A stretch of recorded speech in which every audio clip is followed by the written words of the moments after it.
I'm WG and this is a CZN character showcase. 12 days is all that's left, also meaning only 2 4-stars, then followed by 10 5-stars back to back to back to back. Today's topic, MARIBELL, the Fortress. So let's check her out, see what she's all about. First off, MARIBELL is of the Passion attribute and the Vanguard class, classified as a 4-star, and this is the sprite. Yep.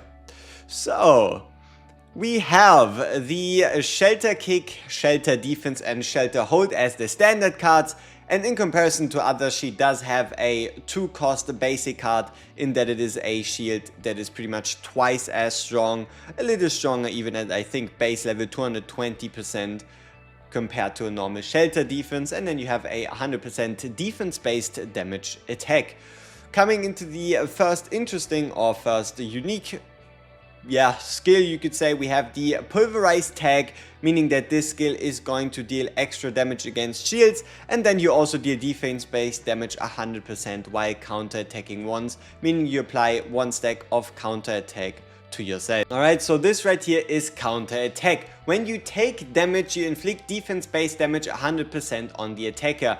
If the attack is completely blocked with a shield, meaning you have more shield than damage you've taken from this attack, it's going to be dealing 150% damage instead, and counterattack -1 when the effect triggers. Now there's something very peculiar about counterattacks, and that is if you have 1 stack of counterattack and the enemy attacks you with an attack that has 8 hits, so let's say 20% damage times 8, you're going, and you for example block all of those, you're going to be counter-attacking 8 times, and it only costs you 1 stack of counter attack. So counter attacks are significantly more powerful against either a bunch of enemies attacking you or against enemies that attack multiple times per hit, or with like one big ultimate that does like 20 hits. So that's what you need to know about counter attacks. Furthermore, these can also be modified later down by character interactions, cards, values, items, gear and all that stuff, but at the normal you have 100% damage normally on a counter and 150 if you block the attack that triggered the counter fully. So now that we have that out of the way, we have the MARIBELL Shelter MK2. You again deal more damage against shields, and you deal defense based damage 100% while gaining a fixed shield equal to the damage dealt, meaning that if this attack for example deals 100 damage, you get yourself a shield worth 100. These cards usually tend to deal more damage than what a, for example, Shelter Defense or the like, a similar shield card can provide to you, meaning that you'll also get a bigger shield while at the same time dealing damage. Then we have a upgrade card in Wolf's Dome. Upgrade cards, once again, cards you play that then passively stay active throughout the whole fight, but you have to activate them every time you go into a new fight. You gain counter 2, meaning 2 stacks of counter, and then at the start of the turn you gain 2 further stacks of counter, meaning you'll start your turn with 2, you don't get attacked, then in the next turn you have 4, 6, 8, 10, 12, 14, 16. You get the deal. Then we have, oh, I see. Shield a 100% a 1 stack counter attack and apply 1 weaken to all enemies. Weaken meaning that the enemies deal 25% damage less to you the turn they actually attack you, and then that stack gets reduced by 1. Lastly, we have the Shelter Strike. Pulverized, deal fixed damage equal to shield owned. So what that means is it looks at your current shield value, like for example if you were to use a Shelter Defense and a MARIBELL Shelter MK2 to actually give yourself some shield, you can then deal damage equal to the amount of shield you have through the use of Shelter Strike. Shelter Strike being her, I guess you could say, character defining kit slash ability. Then we have the ultimate. The ultimate is what also nets you a bit of the Fortress perk, and that is she just gives you a 350% shield.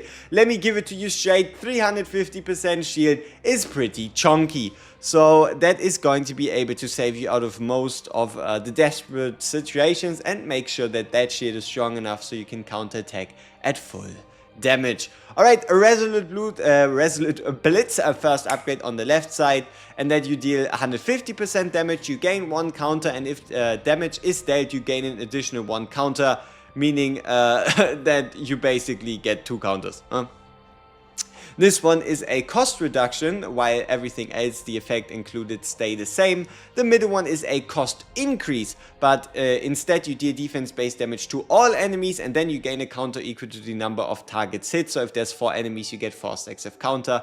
Fourth one, you deal defense-based damage 150%, and then a damage plus 30% of the shield you hold. So if you have a 100 shield, you're adding 30 extra damage to the attack itself. If your shield goes crazier, then this deals more damage. Resolute Blitz, at the end of turn, gain counter 1 and deal defense-based damage 150% to random enemies, and this is a upgrade card, meaning the moment you play it, it stays permanent. Now, overall, she has a bunch of funky cards, and this one is quite nice in that you're going to be able to pretty much play it quite often and keep your AP consumption on the low. But there's a synergy you'll notice between one very specific epiphany of all her cards that leads to like some dream case scenario, and that's why you should pay attention to Resolute Blitz, the 4th skill, as keeping that in mind for the future ones. So here we have MARIBELL Shelter MK2. This upgrade just reduces the cost down to 0, still gives you the same effect. The second one increases the damage to 150%, more damage means you get a bigger shield. This one in the middle increases the cost, but you deal 280% damage and get a gigantic shield in exchange. For the other one, you deal 150% damage and you increase damage by 50% for each of the character's counters. This again, very important, keep in mind the 4th upgrade.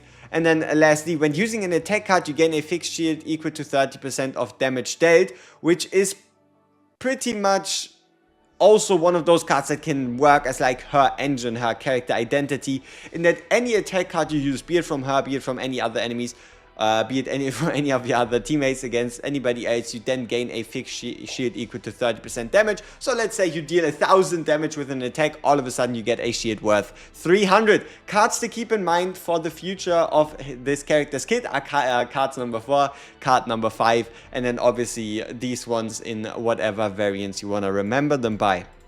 Wolfstorm, Outbreak of War and cost reduction, meaning you'll have it at your hand at the start of any fight. This one, 2 counter attacks at the start of turn, gain 2 counter attacks and a 50% fixed shield, meaning you get a shield equal to 50% of the character's defense at the start of your turn, which could help with scaling these shield attacks that are based on like how much shield you have, dealing more damage. Here you just gain one more counter and you gain 1 more counter every turn, so allowing you to stack even more counters. This one should be kept in mind. This one in the middle, you see why. You gain a counter 2 and resolve for 1 turn 2, so 2 stacks of resolve, meaning you take less damage for this 1 turn. But it is also a skill rather than an upgrade card. And then Wolfstorm Elite, meaning if you have it on hand, there's a 50% chance it reduces its own cost by 1, so back down to the standard 1 cost. What it does is that at the start of the turn you gain counter 2 and increase counter damage by 20%. So straight up, not for the turn you play it, but every turn after you get 2 counter, and every counter is increased by 20%, which is not just her own counters, but every counter. And now comes the final thing that might just put it all together even for you in your mind, and that is here. So, shield 100%, counter attack 1, apply 1 weaken to all enemies, whatever. Shield 150%, counter attack 2, better than the base version. The middle one, counter attack 2, apply weaken 2 to all enemies, also better than the base version, but these last two. So, the 4th one, at the end of the turn, deal fixed damage equal to 50% of shield owned to the enemy with the lowest health. The higher shield you currently have, the moment you end your turn, the bigger the damage output. But no, this is the important part, the very 5th one. At the start of the turn, gain a fixed shield 50% equal to the number of characters counter. So overall you get a 50% shield for each counter the character has. Now if you take a look once again at this shelter right here, we can gain counter 3 and then at the start of the turn gain 3. So for example, if we don't get attacked in between this, that would already be 6 counters. Having 6 counters would be a 300% shield. This 300% shield can then be used to, for example, increase the damage of the 4th Resolute Blitz, or for the second one, the 4th card, again, you already have 6 counters, meaning all of a sudden this thing deals 450% damage because it's 50 times 6. Then for the Wolf's Dome, we obviously just use this one as to kind of like synergize towards it. And then let's check out the rest. So when using Shelter Defense or Shelter Hold cards gain counter attack 1. What that means is both the shield giving cards now also give you a stack of counter, allowing you to build up even more counters. Then we have the upgrade to Shelter Strike, where Pulverize is still active and you deal fixed damage equal to 150% of shield owned. And this is then again where this whole synergy comes together. So imagine you have a shield that's like 300 damage, then you can use fixed use this to deal fixed damage equal to 150%, so 450, which means this would deal 450 fixed damage, more damage against targets with a shield. And yeah, pretty nasty with the Pulverize. Then we have the A2. Maribel shield gain is increased by 10%, so all of a sudden it wouldn't just be a 300% shield, it would then be because it's then 60, it would be 360% shield, because, or no, 330%, right? So we get extra shields there. Then we have the upgrade to the ultimate, which also could give you a shield worth 450% instead of 350% now. Once again, the third and the fifth upgrade are only upgrades to the base values of any cards used by this character in the form of a 6% boost. So with both the A3 and A5, Maribel shields would, for example, be 12% stronger, her damage would be 12% higher, and any healing she somehow gets her hands on would also be 12% better. Bringing us to the final one, Liberated Memory. The first counterattack from Maribel each turn gains damage equal to 20% of her current shield. So I hope you can kind of see, to a degree, she has a lot of tanky options, she has a lot of chunky options, especially this attack that gives you a shield based on damage dealt, this right here. So she can be just used alongside anybody really to provide you with some shield, some tankiness, because for example, if you block a attack with a shield, you do not get any of the stress stacks, which can take your characters out. And yeah, but you've also kind of seen how there's like a very specific synergy between very specific Epiphany cards, and trying to gather all of those in a run is not as easy as you might think it is, because overall you're only going to get you're pretty much only going to get 3 out of these 5 options, and if you want to hit one specific one, you're pretty much looking at a 20% chance. Now try to hit that thing 3 times in a row to get 3 Epiphanies that you actually want, and all of a sudden chances are looking pretty bleak. But outside of that, Maribel, what about her? What can she do? She can pretty much be paired with anyone for any purpose if you're looking for something of a more defensive playstyle, or at least to just survive some hits while your DPS is focused on dealing out that big damage. And then another, you could say, prevalent combination with her would be a 5-star that we're going to be talking about in the next couple of days, and that is another counter related unit. Let me see if I can find her for us real quick, and that would be, where are you? Come on. That would be good old Magna right here. So Magna is a 5-star that also has the ability to grant itself even more shields, the ability to counterattack, the ability to AoE counterattack, and the like. So the synergy between these two is very much there, and it can give you a very tanky, relaxed playstyle depending on how you play your cards.